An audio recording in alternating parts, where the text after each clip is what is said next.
don't know where to look. Okay, nope.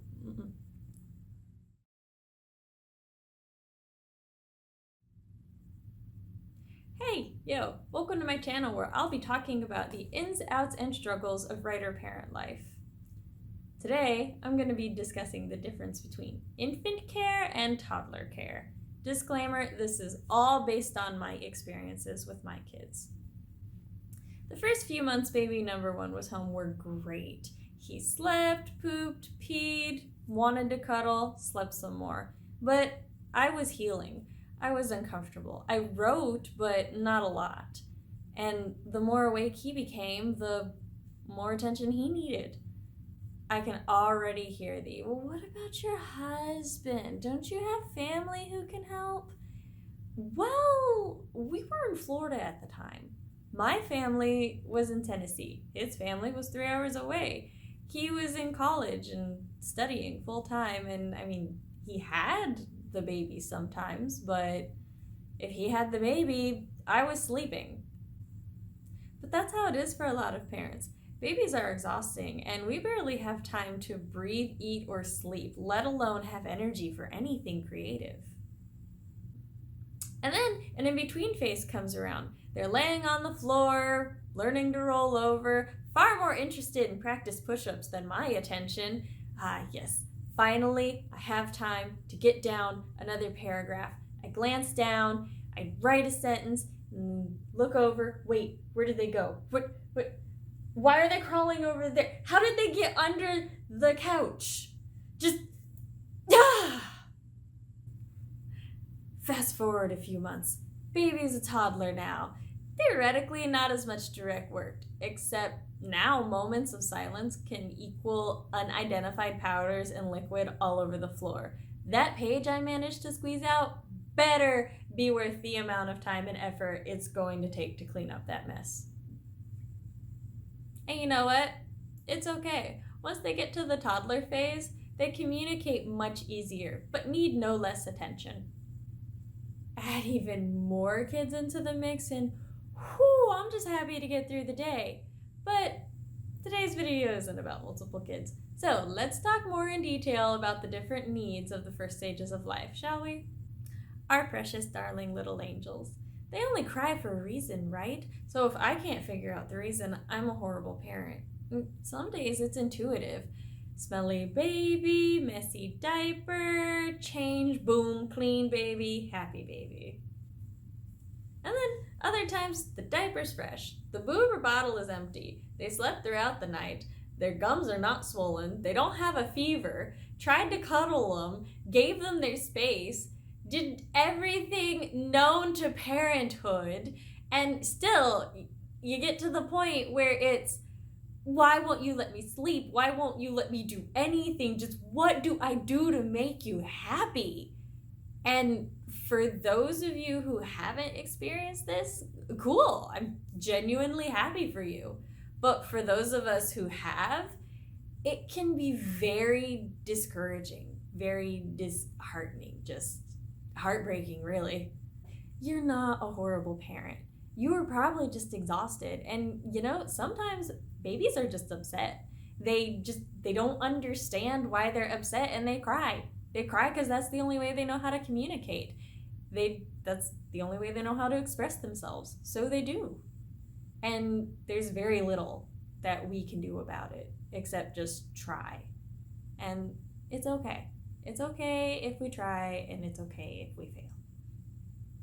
All of that can leave us as parents very emotionally and physically exhausted, which does not make writing easy or even seem plausible most of the time. Not to mention, birth givers are usually still healing during this time, and some people heal faster than others. Some are far more independent, and some people have a lot more family who are available to help them. Whatever your situation is, please remember that healing is important and do whatever you can to relax. Even the bare minimum can help. So what does this mean for writing? It means that many of us don't have mental energy to remember where our phones are, let alone string together coherent sentences. And even on the easy days when baby is sleeping soundly and nobody has had a cry spell, not the babies, not me, then it's just quiet and nice in the house. And those are the days I slept the hardest because I could finally relax. Do what you can when you can. And if you can't do anything yet, it's okay. We've heard this advice a million times over, but that it's true and it's great advice. Embrace the time you have with them now when they're, this little. I mean, embrace all the time, but just remember those quiet moments and the little cuddles because they're going to grow.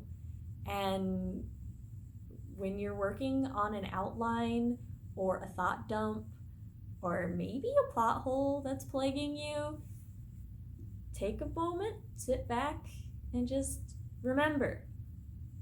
Use it as a happy memory. Walking, probably talking, cute, crude, and with attitude, welcome to Toddlerhood, your teenage practice round. Now, if you have a toddler who is very well behaved and is an angel baby, then kudos, lucky you. I don't know what satanic contract you made, but sadly, such offers were not given to me. Sometimes toddlers can be the sweetest beings ever. They're figuring out their own emotions, figuring out other people have emotions. Empathy is a really big goal right now. Teaching them that it's not okay to make other people feel sad and bad. I mean, that's huge. Huge. But toddlers still function on baby logic because they're not kids yet. So crying is kind of still their default. And if they get confused, a lot of times that just really, really upsets them. And a lot of toddlers get confused easy.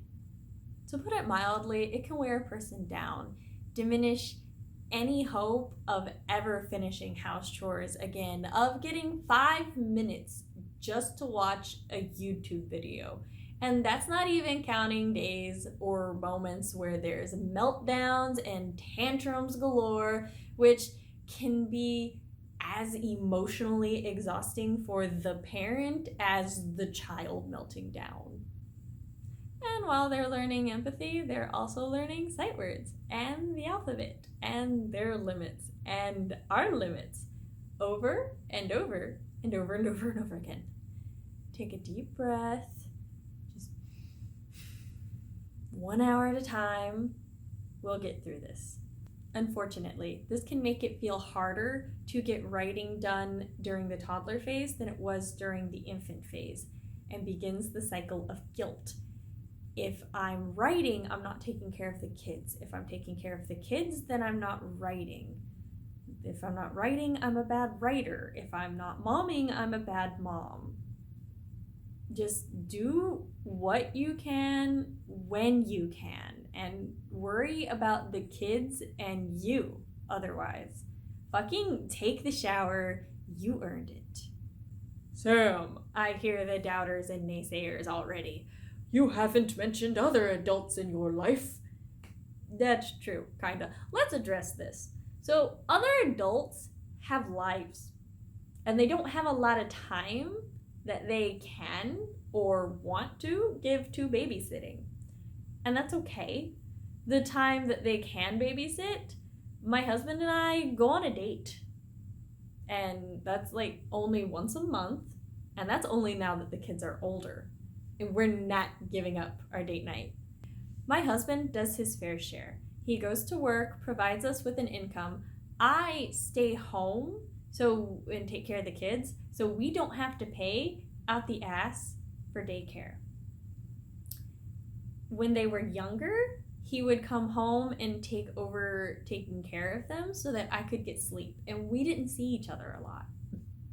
This is the sad reality for a lot of parents out there. If you are lucky enough to have people willing and eager to watch your kids for you, do it. Take them up on that offer. Go, eat, sleep, date, write. I should probably just say write, but whatever it takes for your mental health. And if writing helps your mental health. Hey, 2 birds, 1 stone. That was a lot of fingers, but 2 birds, 1 stone. Please forgive the sun finally rising after days of rain and providing a lot of light over there. It could have been here all day, but no, just now. For me, it was easier when my oldest was an infant, because when he became a toddler, we had another baby. And when he became a toddler, we had another baby. Baby, baby, baby. Very close together. But our youngest was our last toddler. And when she became a toddler, I finally actually had time to sit down and write and work on my writing career. This isn't meant to dishearten anyone. Instead, I hope that those watching who don't feel like you're making time for your writing, just remember, it's not you. You're really fucking busy and really fucking tired. Parenting and writing are not for the weak and meek, but hey, we got this. It's just gonna take time. Remember, folks, if you're curious about whether or not I actually can write, I have a sample up on my website. You can also follow me at Instagram, Twitter, or Tumblr at Samantha L. Nasset. Please like, subscribe, comment, ring-a-ding that bell. I make videos and post them every Wednesday. Hope to see you soon.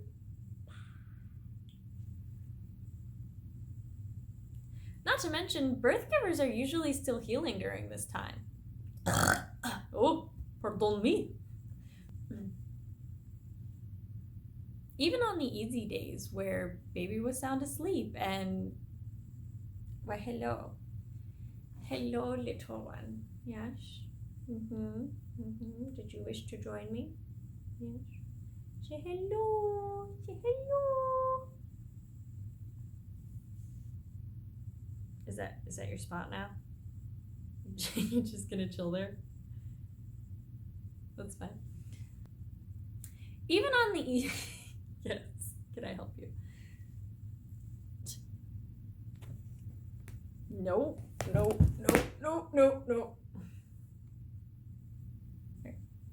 My husband does his fair share of... my husband does things. My husband does a lot of things. He's a good fuck. My husband does his fair share.